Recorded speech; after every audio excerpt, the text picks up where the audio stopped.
Hello बच्चों, last lecture में हम लोगों ने कंजम्पशन एज अ फंक्शन देखा था। आज हम देखेंगे कि कंजम्पशन फंक्शन के क्या क्या प्रॉपर्टीज निकल के आती हैं। तो there are two propensities to consume, जिसको हम बोल सकते हैं कि प्रोपेंसिटी कैसे होगी कंज्यूमर की। जो हम लोगों ने केन्स थ्योरी देखी है उसके हिसाब से प्रोपेंसिटी का मतलब है केन्स के हिसाब से कि उसका कैसा बिहेवियर होगा।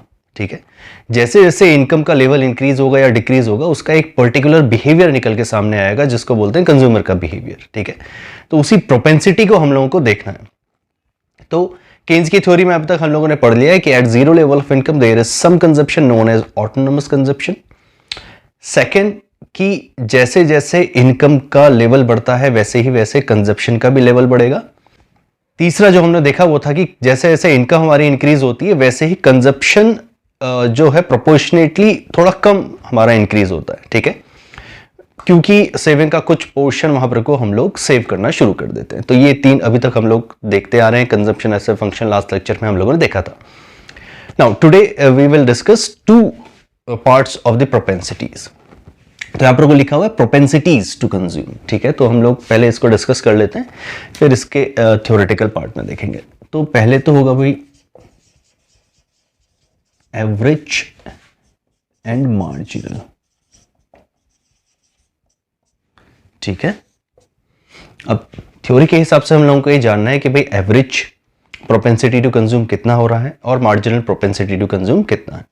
तो ऑल इन ऑल अगर हम देखें कि प्रोपेंसिटी टू कंज्यूम का मतलब यह है कि उसका कैसा बिहेवियर होगा और at different level of incomes. Income को अगर हम डिफरेंट लेवल में देखें तो उसका कैसा बिहेवियर निकल के सामने आएगा, और उससे बिहेवियर को, उसी प्रोपेंसिटी को हम लोग दो पार्ट्स में डिवाइड कर दे रहे हैं, that is average and marginal. अब एवरेज का वही सेम फॉर्मूला है जो हर चीज में होता है।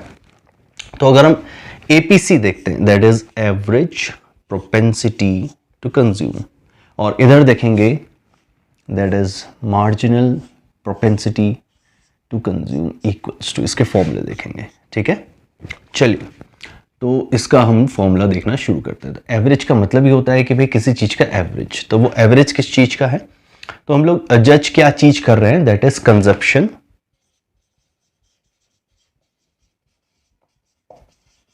Over our income. ठीक है, that is C by Y. तो एपीसी का फॉर्मूला हम लोगों ने देखा, that is C by Y. Understood, बहुत सिंपल सा है, एवरेज निकालना है आपको। Now moving on to marginal. Marginal का मतलब होता है बेटा नॉमिनल। ठीक है, वो जो चेंज आया है एक लेवल ऑफ इनकम से दूसरी लेवल ऑफ इनकम में जब हम शिफ्ट हुए, तो वो पर्टिकुलर शिफ्ट का कितना प्रोपेंसिटी थी, उस पर्टिकुलर लेवल में हम लोगों ने क्या अपना प्रोपेंसिटी दिखाया, दैट इज मार्जिनल। ठीक है, एडिशनल जो हमारी इनकम इंक्रीज हुई उसमें क्या ऐसा बिहेवियर देखा। सो यहां पर को भी हमारा कंजप्शन ओवर इनकम ही रहेगा, लेकिन सिंस मार्जिनल डिस्कस कर रहे हैं इसका मतलब देख रहे हैं कि इस लेवल से इस लेवल में जब हमने किया तो वो कितना था, दैट इज चेंज। तो हम लोग इसमें फॉर्मूले में क्या इंक्लूड कर देंगे, that is change in consumption over change in income. तो ये इसका फॉर्मूला मिल गया। ठीक है, मैं इसको रब कर देता हूं। सो अब फॉर्मूलेस तो हम लोगों ने डिस्कस कर लिए, लेकिन इसकी थ्योरेटिकल एस्पेक्ट क्या है, ये थ्योरी में क्यों आ रहा है, अब हम इसको डीप में जाके देखेंगे। तो इसको आप जल्दी से नोट डाउन कर लीजिए, इसके फॉर्मूलेस। तो बच्चों हम देखते हैं इसकी शेड्यूल और इसका ग्राफ कैसे बनेगा जब हम एपीसी को फाइंड आउट करेंगे, तो कंजप्शन में कैसे प्रोपेंसिटी हम लोग देख सकते हैं। तो फर्स्ट हम लोग देख लेते हैं इनकम, और यहां पर को देख लेते हैं कंजप्शन, और ये हो जाएगा हमारा APC, that is equals to C over Y. ठीक है, अब डिफरेंट लेवल्स कर लेते हैं, दैट इज 0, 100, 200, 300, 400 एंड 500। ठीक है, नाउ लेट्स से कि हमारा ऑटोनोमस कंजप्शन 40 है at zero level of income. अब इसको इंक्रीज करते हैं, सपोज करते हैं कि यहां पर को 120 हो गया, that is our break even point where income and consumption दोनों बराबर हो जाते हैं। ये हो गया हमारा 280, ये हो गया हमारा 360 एंड दिस इज 440। ठीक है, ये तो हम लोगों को पता है कि इनकम और कंजप्शन के बीच में क्या रिलेशन होता है। नाउ डिस्कस की अब हमको एपीसी निकालना है। तो एपीसी का क्या होगा, यहाँ पर को कंजप्शन 40 है और बेस अगर 0 है तो भाई कुछ भी निकाल फाइंड आउट हम लोग कर नहीं सकते।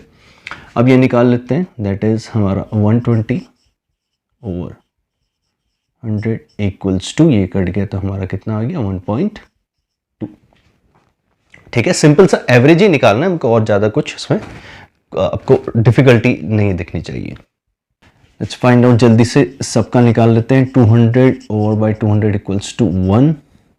नाउ 280 ओवर 300 इक्वल्स टू, अब देखिए यहाँ पर को क्या हो रहा है कि आपकी इनकम इंक्रीज हो रही है लेकिन कंजप्शन कम है, that is 0.93 something, that is 360 divided by 400 equals to 0.90।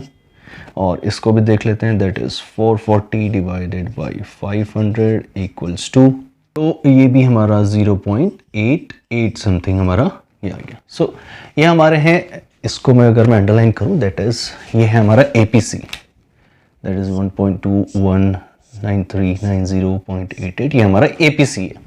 ठीक है, अब इसी को हम लोग अपने शेड्यूल में भी देख लेते हैं, शेड्यूल में देख के अब इसको ग्राफ बना लेते हैं इसका। ठीक, चलिए ठीक है, शेड्यूल हम लोगों ने देख लिया, अब इसको ग्राफ में देखते हैं। तो जैसे हम लोग डिस्कस कर चुके हैं पहले, that is Y axis, this is our X axis, और ये हो गया हमारा इनकम कंजप्शन हो गया, that is C, that is our income, ये वाई हो गई हमारी, और ये हो गया हमारा पॉइंट ऑफ ओरिजिन, और ये पॉइंट हो गया जहां पर को इंडिकेट हो रहा है ऑटोनोमस कंजप्शन। ओके, ये हम लोग डिस्कस कर चुके हैं, ये हमारा कंजप्शन की लाइन है। ठीक है, अब देखते हैं, ये तो ऑटोनोमस कंजप्शन है, ये हम लोगों ने फंक्शनल रिलेशनशिप दिखा दिया कंजप्शन और इनकम का।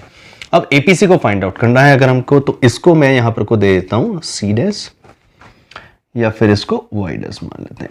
ठीक है, और ये पॉइंट हो गया हमारा ओ पॉइंट। नाउ अगर एपीसी का यहां पर को हम लोग देखें, that is APC equals to consumption over income. ठीक है, तो ये कंजप्शन पार्ट है, तो हम लोग बोलेंगे ओ सी डैश और ओ वाई डैश, ये है हमारा formula. So this particular relation is APC, और ये डिफरेंट लेवल्स में हम लोग इसको चेंज होते हुए देख रहे हैं। ठीक है, यहां पर तक हम लोगों ने इसको कर लिया ना। अब इसके कुछ इंपॉर्टेंट ऑब्जर्वेशंस हैं जो आप लोगों को आने चाहिए। ठीक है, तो मैं आपको स्क्रीन में यहां पर को प्रॉम्प्ट कर रहा हूं, आप इसको नोट डाउन करिए। अब इसको हम लोग समझते हैं कि ये इंपॉर्टेंट ऑब्जर्वेशंस क्या हैं। नाउ दैट आप लोगों ने इसको नोट डाउन कर लिया है, अब इसको हम लोग जल्दी से देखते हैं। So first is when APC is more than 1। ठीक है, तो हम बोल सकते हैं कि APC is greater than 1 when average propensity to consume is more than 1। तो ये क्या इंडिकेट करता है, यहां पर को क्या इंडिकेट कर रहा है कि हमारी इनकम कम है और हमारा कंजप्शन ज्यादा है। So this is our first point. ठीक है, तो मैं इसमें यहां पर को फर्स्ट पॉइंट इंडिकेट कर देता हूं, ये है हमारा बच्चों फर्स्ट पॉइंट। ठीक है, यहां पर को हम लोगों को दिख रहा है। सेकेंड पॉइंट देखते हैं, व्हेन एपीसी इक्वल्स टू 1, और ये है हमारा सेकेंड पॉइंट, जब इनकम और कंजप्शन एक ही जैसा होता है तो हमारा एपीसी क्या होगा, बराबर हो जाएगा 1 के, that is APC equals to 1। Now our third point indicate is APC is smaller than 1। जैसे जैसे अब हमारी इनकम इंक्रीज होगी और हमारा कंजप्शन डिक्रीज होने लगेगा, उस irrespective of the comparative to income, जब हमारा कंजप्शन कम हो जाता है तो हम लोग बोलेंगे कि हमारा एपीसी कम है और हमारी इनकम ज्यादा है, that is APC is smaller than 1। तो यहां पर को देखिए 1 से कम होने लगा है। तो अगर मैं इन सबको थर्ड पॉइंट बोलूं तो ये भी सही रहेगा, क्योंकि सारे के सारे पॉइंट्स जब ब्रेक इवन पॉइंट से नीचे आ जाते हैं तो वो इंडिकेट करते हैं कि एपीसी कम होगा। So break even point equals to हमारा एपीसी 1 होगा, over and above break even point हमारा एपीसी 1 होगा, और below the break even point APC हमारा 1 से कम होगा। तो ये 3 प्रॉपर्टीज हम लोगों ने देखी। ठीक है, अब 2 प्रॉपर्टीज बहुत इंपॉर्टेंट है, अब उसको डिस्कस कर लेते हैं। जो हमारी कहीं ना कहीं केन्स की थ्योरी के हिसाब से जो प्रोपेंसिटी हमको दिखती है किसी भी कंज्यूमर की, वो वहां पर को बिहेवियर हम लोगों को जज करना पड़ेगा। Now APC falls with increase in income, ये प्रॉपर्टी बोला जा रहा है कि एपीसी गिरता है जब हमारी इनकम इंक्रीज हो रही है। ठीक है, एपीसी फॉल्स, बस इतना ही इंपॉर्टेंट है कि एपीसी हमारा फॉल होगा जैसे जैसे हमारी इनकम इंक्रीज होती रहेगी। ठीक है, और ऐसा हम लोगों ने पहले पढ़ लिया है कि जैसे जैसे हमारी इनकम इंक्रीज होती है तो हम लोग अपने कंजप्शन का जो पार्ट है, इनकम का जो पार्ट है कंजप्शन में, वो थोड़ा खर्चा कम करते हैं, क्योंकि कुछ पोर्शन अब हम लोग अपनी सेव करने लगे हैं, क्योंकि due to the increase in income जो हम कंजप्शन कर रहे हैं उससे हम लोग सेटिस्फाई होते जा रहे हैं, ठीक है। और जितनी जल्दी हम लोग सेटिस्फाई होंगे अपनी इंक्रीज इनकम से, तो वो जो लेफ्ट आउट पोर्शन बच जाएगा वो हमारी सेविंग में चले जाएगा। तो इसलिए बोल सकते हैं कि एपीसी गिरते रहता है, और ये इंपॉर्टेंट है। अब इसका फंक्शनल रिलेशन इसके साथ आएगा, आपका क्वेश्चन में आ सकता है कि ऐसा क्यों हो सकता है, तो आप डायरेक्टली बोल सकते हैं कि भाई एपीसी गिर रहा है, एपीसी इज लेस देन 1 है, क्योंकि जैसे जैसे हमारी इनकम इंक्रीज हो रही है तो हमारा कंजप्शन पे जो पार्ट है वो थोड़ा सा कम होते जा रहा है। और एक और है कि APC can never be zero, और ऐसा क्यों, ये भी पूछा जा सकता है। तो आप बोल सकते हैं सिंस कंजप्शन कभी जीरो नहीं हो सकता, जीरो लेवल ऑफ इनकम पे भी कुछ ना कुछ कंजप्शन है, that is known as autonomous consumption. Since ये हमारी इकोनॉमी में प्रेजेंट है तो कभी भी एपीसी भी कभी भी जीरो नहीं हो सकता, ठीक है। तो उसी का तो फंक्शनल रिलेशनशिप हम लोग देख रहे हैं, तो ये चीज नहीं हो सकती। तो इसको आप क्विक डाउन से जल्दी से इसको एक स्क्रीनशॉट ले लीजिए, इसको नोट डाउन करिए और अपने नोट्स में इसको एडअप कर लीजिएगा, ठीक है। नाउ तो बच्चों, आप लोगों ने एवरेज प्रोपेंसिटी टू कंज्यूम के बारे में पढ़ा, तो इसको आप देखिए। और जो प्रोपेंसिटीज टू कंज्यूम है, मैं इसको 2 पार्ट में कवर कर रहा हूं ताकि अलग अलग वीडियोज में अलग से आप लोगों को दिखे। So until then, study.